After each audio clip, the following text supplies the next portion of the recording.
Hello friends, welcome to Zen study. जैसा कि आपको पता है, प्रीलिम्स के लिए हमने पॉलिटी की एक सीरीज स्टार्ट की है जिसमें हम हिस्टोरिकल बैकग्राउंड से डील कर रहे हैं। हिस्टोरिकल बैकग्राउंड को बताते हुए मैंने आपको कुछ एक्ट्स बताए हैं, जिसमें हमने रेगुलेटिंग एक्ट की बात की 1773 वाले की। उसके बाद हमने 1786 के भी एक्ट की बात की। पिट्स इंडिया एक्ट को भी हमने आपको पढ़ाया। आज जो हमारा टॉपिक है वो हमारा चार्टर एक्ट है। हमने कई चार्टर एक्ट पढ़ने हैं। आज के हमारे चार्टर एक्ट जो है वो 1793 का चार्टर एक्ट है। इससे पहले मैंने आपको क्या पढ़ा है उसको एक ब्रीफ में रिवीजन कर लेते हैं। हमने देखा कि कंपनी में कैसे करप्शंस बढ़ रहे हैं। हमने देखा कि कंपनी क्यों घाटे में जा रही है। कंपनी को लोन लेना पड़ रहा है ब्रिटिश क्राउन से। कंपनी को जब लोन देती है ब्रिटिश क्राउन, ऐसे मोमेंट पे आके वो एक रेगुलेटिंग एक्ट बनाती है। उसके आगे हमने देखा कि हमारे कॉर्नवालिस साहब आते हैं, वो कुछ डिमांड रखते हैं, उनके डिमांड को पूरे किया जाता है। क्या डिमांड थे? ओवरराइड करने का डिमांड था उनका डिमांड था कि उनको कमांडर इन चीफ भी बनाया जाए, तभी जाके वो इस पोस्ट पे आना चाहेंगे। उसके बाद हमने पिट्स इंडिया एक्ट पढ़ा, जब youngest prime minister of Britain जो थे विलियम पिट ने 1784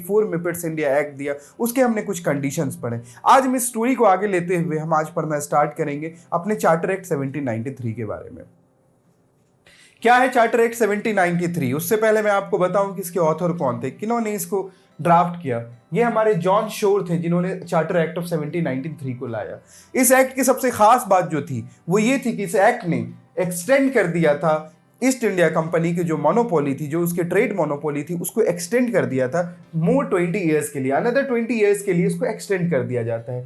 और क्या एक्सटेंड करते हैं? इस एक्सटेंशन में और क्या चीज़ें प्रोवाइड की जाती है? तो इसमें उन्होंने बोला कि ओवर राइडिंग पावर जो थी कॉर्नवालिस के टाइम में जिस चीज़ को इंप्लीमेंट किया गया था, कॉर्नवालिस की जिस डिमांड को माना गया था, उस डिमांड को भी ये एक्सटेंड करते हैं कि गवर्नर जनरल और गवर्नर्स जो भी थे, जो बॉडीज थी, गवर्नर जनरल और अदर जो गवर्नर्स की जो बॉडी थी हमारे अदर प्रोविंस में, जैसे मद्रास और बॉम्बे प्रोविंसेस में थी, उसकी अथॉरिटी को भी ओवरराइड करने का पावर दे दिया गया था। तो ये जो कॉर्नवालिस के टाइम में शुरू किया गया था, जो हमने पिट्स इंडिया एक्ट के टाइम में पढ़ा, हमने 1786 के टाइम में पढ़ा, उन चीज़ों को एक्सटेंड कर दिया जाता है हमारे चार्टर एक्ट 1793 में भी।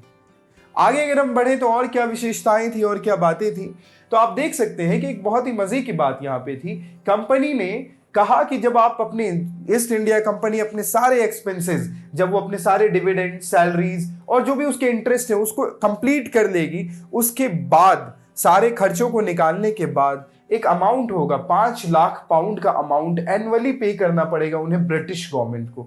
ये इस एक्ट की एक खास विशेषताओं में से, रेवेन्यू से रिलेटेड ये एक बात थी जिसमें 5 लाख पाउंड, क्योंकि हमने देखा कंपनी घाटे में चल रही है, कंपनी को लोन दिया जा रहा है ब्रिटिश गवर्नमेंट की तरफ से, कंपनी को रेगुलेट और सुपरवाइज किया जा रहा है। ऐसी कंपनी को डूबने नहीं देना चाहती थी ब्रिटिश गवर्नमेंट, इस वजह से उन्होंने उसको लोन से मदद की और अब उसके रिप्लाई में, उसके पे बैक में 5 लाख पाउंड एनुअली का डिमांड किया जाता है इस एक्ट के द्वारा। सीनियर ऑफिशियल्स के बारे में भी एक और चीज आई यहाँ पे, चूंकि करप्शंस को देखा गया था। हमने देखा लास्ट हमारे एक्ट में कि उसमें ब्राइबरी और जो भी गिफ्ट्स, रिवॉर्ड्स, इन सब चीज पे रोक लगा दी गई थी। उसके आगे क्या एक्सटेंड किया जाता है कि जो भी हमारे ब्रिटिश ऑफिशियल्स हैं, जो भी ईस्ट इंडिया कंपनी के मेंबर्स हैं, वो बिना परमिशन के, ब्रिटिश गवर्नमेंट के बिना परमिशन के वो बाहर नहीं जा सकते, कहीं भी घूमने नहीं जा सकते, ब्रिटिश अपने कंट्री वापस नहीं जा सकते, वो बिना किसी परमिशन के। ब्रिटिश गवर्नमेंट से उनको अप्रूवल लेना पड़ेगा अगर वो बिना ऐसा किए जाते हैं। इसके तौर पे एक एग्जांपल दिया जाता है रॉबर्ट क्लाइव का, जो अपने कामकाज को यहाँ पे निपटा के वो ब्रिटेन घूमने चले जाया करते थे। तो अगर ऐसा कोई ईस्ट इंडिया कंपनी का एम्प्लॉय करता है तो उसको रेजिग्नेशन की तरह माना जाएगा। ये भी हमारे एक्ट में बताया है इन्होंने। और भी कई चीजें हैं जिसको हम डिस्कस करेंगे। हमने देखा एक और चीज यहाँ पे हम बात करेंगे कि गवर्नर जनरल का जो ग्रिप था यहाँ पे ऑन बॉम्बे एंड मद्रास प्रोविंसी, हमने देखा कि गवर्नर जनरल जो थे उनको गवर्नर ऑफ बंगाल जो थे उनको गवर्नर जनरल ऑफ बंगाल बना दिया जाता है और मद्रास और बॉम्बे प्रोविंसेस को सबऑर्डिनेट बना दिया जाता है। उस प्रोसेस को और टाइटन किया जाता है। यहाँ पे आप देख सकते हैं कि गवर्नर जनरल की ग्रिप को बॉम्बे और मद्रास प्रेसिडेंसी पे जो थी उसको और टाइटन करने का काम करती है ये act. Full executive authority over the central government को फुल एग्जीक्यूटिव अथॉरिटी देने का काम करता है। ये हमारे जो एक्ट आया था चार्टर एक्ट 1793। इस एक्ट में हमने एक और चीज देखा कि कमांडर इन चीफ जो थे उनको not to be a member of the governor general council, governor general council में कमांडर इन चीफ को नहीं इंक्लूड किया गया अनलेस एंड अनटिल अगर उसको अपॉइंट किया जा रहा है। क्या है इस एक्ट के थ्रू ये बताया गया कि जो हमारे कमांडर इन चीफ है उनका गवर्नर जनरल की काउंसिल में होना कंपलसरी नहीं रखा गया। और कुछ विशेषताएं हैं जो हमारे एग्जाम से रिलेटेड है।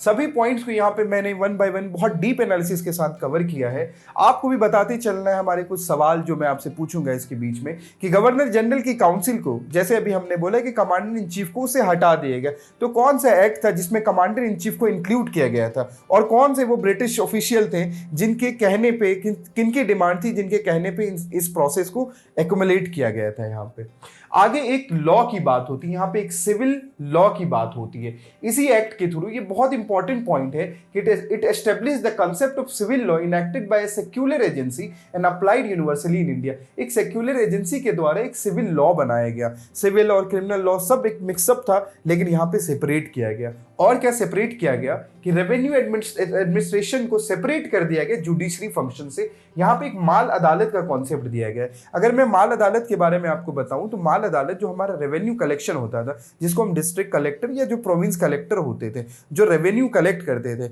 उनसे रिलेटेड यहाँ पे एक टर्म का इस्तेमाल किया गया कि उनके रेवेन्यू फंक्शनिंग को जुडिशरी फंक्शनिंग से अलग कर दिया जाता है। होता क्या था कि आपने देखा कंपनी में बहुत सारे करप्शन हो रहे थे। इन करप्शन को रोकने के लिए यह प्रोसेस किया गया था, क्योंकि जब मैं अगर रेवेन्यू कलेक्शन कर रहा हूं और वही बंदा अगर करप्शन में भी इन्वॉल्व होता है, तो अपने खिलाफ अगर कोई इंक्वायरी करता है तो वो कितना सजा दे पाएगा अपने आप को, कितनी जुडिशरी वहां पे रहेगी, इसलिए इसको सेपरेट कर दिया जाता है।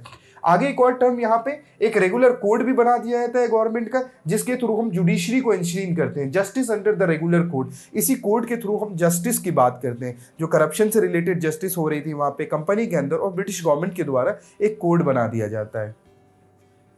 आगे और देखते हैं हम सारे लॉज जो थे, सभी लॉज ब्रिटिश हुकूमत के बन के आ रहे थे इंडिया में। उन सभी लॉ में इन्होंने क्या खास बात की कि उन्होंने सभी लॉ को प्रिंट किया, ट्रांसलेट किया लोकल लैंग्वेजेस में, ताकि जो भी भारत की जनता है, जो भी ईस्ट इंडिया कंपनी में एम्प्लॉय है, ब्रिटिश एम्प्लॉय, और जो इंडिया, जो ब्रिटिश प्रोविंस, जो ब्रिटिश ऑक्युपाइड प्रोविंस थे जहाँ पे ब्रिटिश कॉलोनी का राज हो रहा था, वहां के लिए इन्होंने ये लागू किया कि उनकी लोकल लैंग्वेज में प्रिंट करने का काम किया, ताकि वो ईजिली उस लॉ को समझ सके और उसको गवर्न करने में आसानी हो सके। ईस्ट इंडिया कंपनी एक और चीज किया कि उन्होंने एक लाइसेंस की बात की। The East India Company given the authority to grant license to individual. Company trade करने आई थी, कंपनी की अपनी एक मोनोपोली थी। मैंने आपको कल भी बताया कि कंपनी की मोनोपोली थी केप ऑफ गुड होप से लेकर स्ट्रेट ऑफ मैगलन तक, लेकिन कंपनी के अंदर में भी एम्प्लॉयज जो थे उनको एक लाइसेंस का अप्रूवल देने का, ये जो ईस्ट इंडिया कंपनी एक लाइसेंस देती थी, इंडिविजुअल ट्रेड के लिए लाइसेंस देती थी, जो एक रीजन बन रहा था, उनको बहुत इंडिविजुअल बेनिफिट आ रहा था। जब ब्रिटिश गवर्नमेंट ने देखा कि हाँ इससे बेनिफिट आ रहा था, उसने भी उसको अप्रूव किया, उसने उसको बढ़ाने की बात की, जिसकी वजह से जो हमारा trade, opium trade in China, इसकी वजह से ही ओपियम ट्रेड इन चाइना में बढ़ोतरी होती है। वहां पे एक डेवलपमेंट होता है जहां पे ओपियम ट्रेड की बात होती है। यही ओपियम ट्रेड आगे जाके ओपियम वॉर की वजह बनता है। हमने बात की ओपियम ट्रेड की बात की, हमने ओपियम वॉर की भी बात की। आप मुझे बताएंगे ओपियम वॉर किसके किसके बीच में होता है। आगे हम देखते हैं, जब हमने रिटन लॉज की बात की, एक रिटन लॉज लेके आ जाते हैं। वो यही रिटन लॉज जो है हमारा एक फाउंडेशन बनता है। गवर्नमेंट इन ब्रिटिश इंडिया, जो ब्रिटिश हुकूमत हमारे यहाँ एक फाउंडेशन बनाती है, जो इस पूरे प्रोसेस को हम पढ़ रहे हैं, इनके एक्ट्स को पढ़ रहे हैं, इनके रिटन एक्ट्स को हम पढ़ रहे हैं, यही एक फाउंडेशन बनती है, ब्रिटिश फाउंडेशन ऑफ गवर्नमेंट की बनती है। जो ब्रिटिश ने यहाँ रूल किया, जो पर्सनल लॉ होता है इनका, जो प्रीवियस रूलर्स थे, सभी चीजों को इंटरप्रेट करके इन्होंने एक रिटन डॉक्यूमेंट बनाने का काम किया। आगे कुछ पॉइंट्स और हमारे इंपॉर्टेंट है, वो क्या है, जो हमारे इंडियन सिटीजन्स को इंपैक्ट कर रहे थे। वो क्या इंपैक्ट कर रहे थे कि Indian citizens were not allowed in the higher position. जो हायर अथॉरिटी थी वहां पे इंडिया के सिटीजन को डिबार करने का काम किया इस एक्ट ने।